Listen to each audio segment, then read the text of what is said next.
जय माता दी दोस्तों, आपके अपने चैनल धर्म साधना में आपका बहुत बहुत स्वागत है।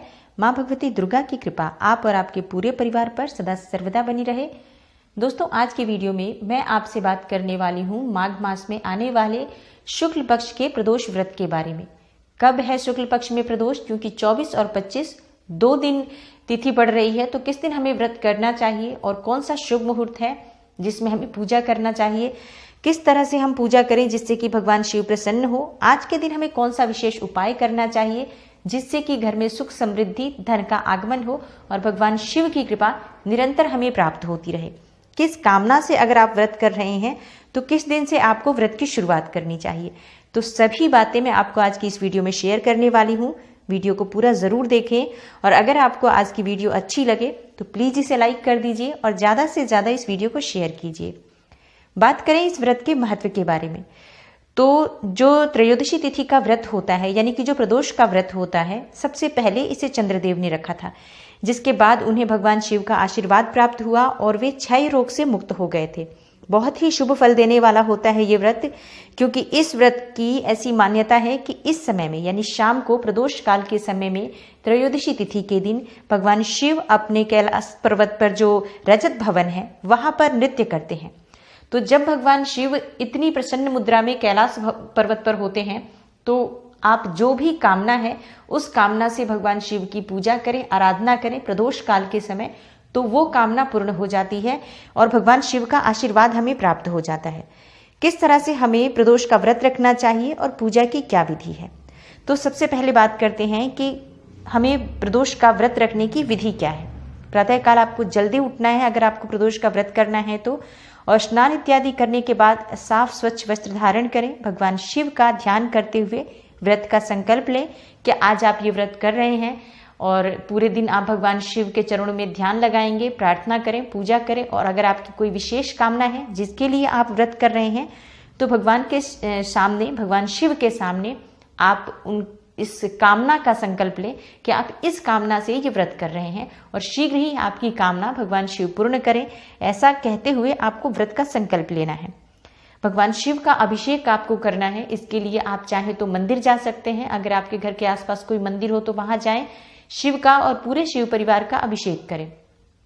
मंदिर नहीं जा सकते तो अपने घर में भगवान शिव की पूजा करें, आराधना करें। शिवलिंग हो तो अभिषेक करें, शिवलिंग ना हो तो शिव परिवार की फोटो रखें और उनकी पूजा करें। पूजा में आपको सामग्री क्या चाहिए? जो भी भगवान शिव को बहुत प्रिय वस्तुएं हैं, जैसे कि धतूरा, भांग, बिल्वपत्र, गंगा जल चाहिए, पंचामृत चाहिए भगवान शिव के अभिषेक के लिए, और उनको भोग लगाने के लिए आप फलों का रख सकते हैं, जैसे कि कोई भी फल, सीजनल फ्रूट्स आप उपलब्ध करें और भगवान शिव को अर्पित करें। नैवेद्य में आप सफेद मिठाई अर्पित कर सकते हैं।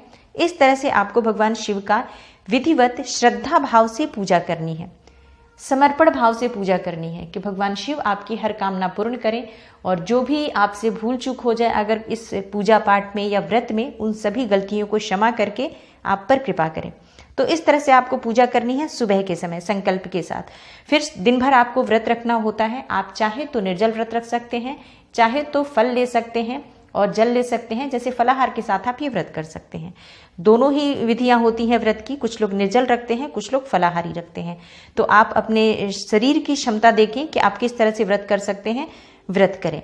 शाम के समय फिर प्रदोष काल में पूजा का विधान है इसमें, और प्रदोष काल का समय होता है जैसे सूर्यास्त का जो समय है उससे 1 घंटे पहले और 1 घंटे बाद का समय जो होता है वो सूर्यास्त का होता है, प्रदोष काल का होता है।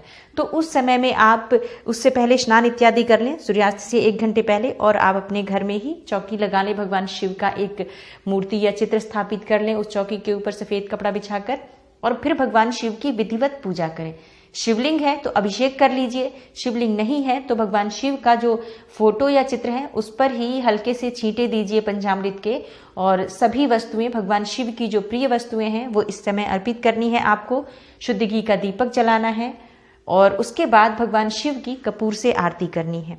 पंचाक्षरी मंत्र का जप कर सकते हैं आप चाहे तो वहां बैठकर महामृत्युंजय मंत्र का जप करें, और अगर आपकी कोई विशेष कामना है आप पूजा करने के बाद भगवान शिव से कहें कि आपकी ये कामना है, और इस तरह से आपको पूजा करना चाहिए। भगवान शिव की विधिवत पूजा करने के बाद आपको प्रार्थना करनी चाहिए।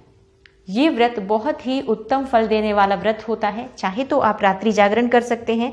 रात में जागने से, क्योंकि शिवरात्रि का मतलब ही होता है रात्रि जागरण, और त्रयोदशी मतलब अगर रात में थोड़े समय भी आप भगवान शिव की आराधना कर लेते हैं तो बहुत ही शुभ फल की प्राप्ति होती है।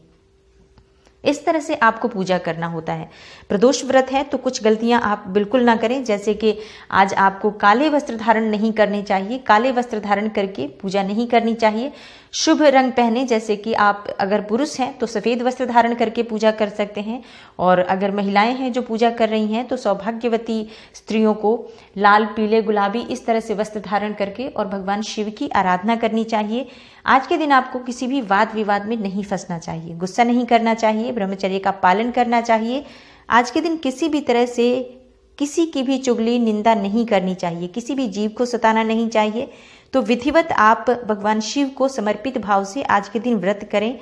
दोस्तों, आज के दिन शाम के समय भोजन कुछ लोग नहीं करते हैं, और कुछ लोग शाम के समय मीठा अन्न खाकर इस व्रत को खोलते हैं। तो जैसा आपने शुरू किया है इस व्रत, उसी तरह से आप इस व्रत को करेंगे।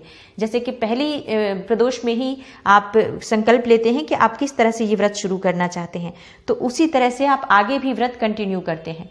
तो कुछ लोग शाम के समय बिल्कुल कुछ नहीं खाते हैं, शाम के समय सिर्फ फल लेते हैं और अगले दिन वो पारण करते हैं। लेकिन कुछ लोग शाम के समय एक अन्न मीठा खाकर इस व्रत को खोलते हैं। नमक बिल्कुल भी नहीं खाना है, इस बात का आपको ध्यान रखना है।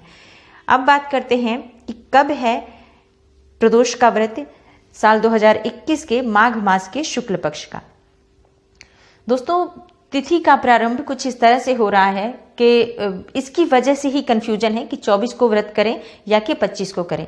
जैसे कि बुधवार को शाम को 6:05 पर ये तिथि शुरू हो रही है और समाप्त हो रही है 25 फरवरी की शाम को 5:18 पर। तो प्रदोष काल में पूजा का विधान होता है, और प्रदोष काल हमें मिल रहा है 24 फरवरी को, यानी कि बुधवार के दिन।